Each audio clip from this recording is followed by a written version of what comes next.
Dani Aravich, CAF athlete, Nordic skiing and biathlon. I was born missing my left hand and forearm. They don't know exactly what caused it, but my parents didn't know until I was born that I was going to be missing my hand. They couldn't see it in the ultrasound, so it was kind of a surprise for the both of them. I think the first sport my parents put me in was soccer when I was 3, and I started alpine skiing around that time. My mom would keep me on the leash, like when you see people going down the ski hill with their kid on a leash, so that was my mom and I. And from there I started playing basketball, softball, and basically any sport I could find.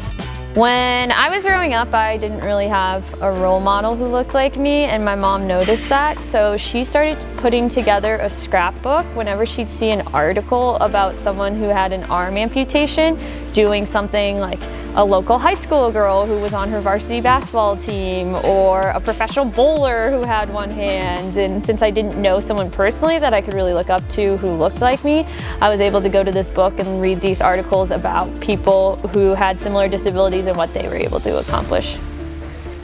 I think sport was the one place where, even though I physically looked different than my peers, I was able to feel like I fit in.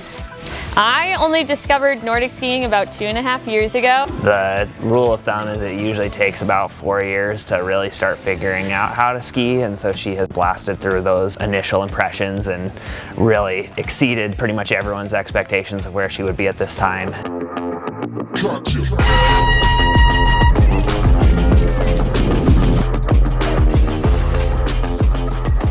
My goals for Beijing are to just learn a lot in the sport. Since I am so new, it's pretty unrealistic to think that I'm going to be winning races or accomplishing these certain metrics, but for me and for my coaches, this Paralympic Games is going to be a lot of learning.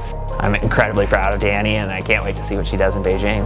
Sport for me has given me a new sense of purpose, and it's not just purpose in hoping to win medals or wearing Team USA across my chest, but it's also purpose in getting involved in the adaptive community, getting involved in organizations like Challenge Athletes Foundation, and being able to help out newcomers to the sport and find their purpose in life.